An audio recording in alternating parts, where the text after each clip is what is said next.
everybody, welcome to week 2. I hope it's going well for you. Last week we talked about thinking critically, where you engage with a piece first, you think about the topic, what are the pros, what are the cons, what are my assumptions. And this week we read The Undercover Parent by Harlan Coben.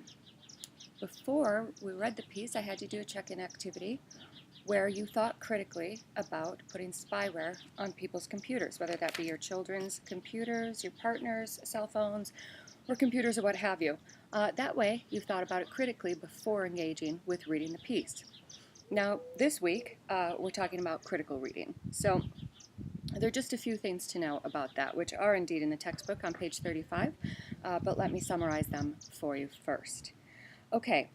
Number one, you want to preview. You want to look at who the author is, right? That speaks to their credibility. Are they just writing an op-ed? Is it for humor? Is it someone with a PhD? Is it a constitutional lawyer, if indeed he's writing about law? You want to look at who the author is. Pay attention to that. Pay attention to the date of publication. If it's a piece on women's rights and it was published in 1920, it's probably not going to be very useful to you. So pay attention to also the title of the piece, because that will give you a hint at their argument. It'll also give you a hint of their purpose. Again, is it being cheeky? Is it funny? Can you tell what their argument is just in the title alone? And most importantly, what you want to find is the thesis. Okay, a thesis is just the main argument of a piece. That's all it is. So as you're reading a piece, what you want to do is skim through it, try to get a sense of who they are, when it was published, what's the title, and finally, and most importantly, what's the argument that's being made.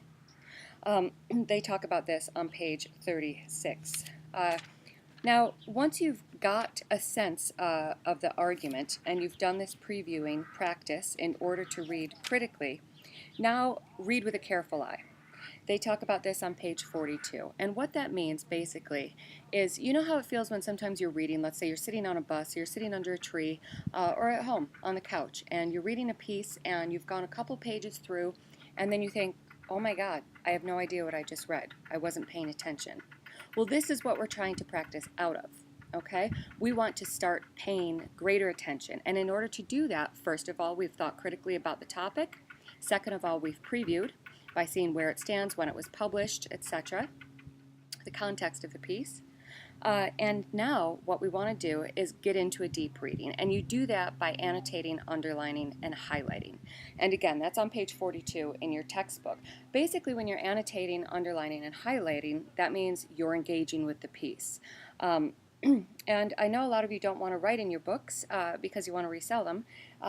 So what I suggest to you is all of these handy-dandy Post-its. These will be great for you throughout your education. Because that way, when it comes time, you know, it's at the end of the semester, and you don't remember everything that you've read, nor should you, you can just look back at the pages where you've put all of your notes, and you've written questions and notes, and that way, too, you don't have your books frozen in time with the first thing you thought about those pieces. That's why I like to use Post-its, because I can go back and reread something, and maybe I think something different this time. Maybe I have a different question. Well, then I can take out my old Post-its and put new ones in. So that's basically what will practice you into becoming critical readers. And it's not the easiest thing in the world. It's not something I'm expecting you to master, but these are some very handy tools in order to get you there. Okay, so really quickly, what I'd like you to do is to reread The Undercover Parent and go through this practice. What do you think about the title, The Undercover Parent? Do you like it? Why or why not?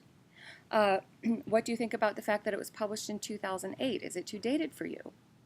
And finally, what's his thesis? Go back through it, underline it, annotate, highlight, and see if you can find Harlan Coben's thesis. Once you've found it, what is his main argument? Then I want you to turn to the pages we read for this week on page 47, summarizing, and see if you can summarize in your own words what Harlan Coben's thesis is. So you should have two things. You should be able to say what his thesis is, quote it, you know how to cite it because of the workbook, and then summarize it.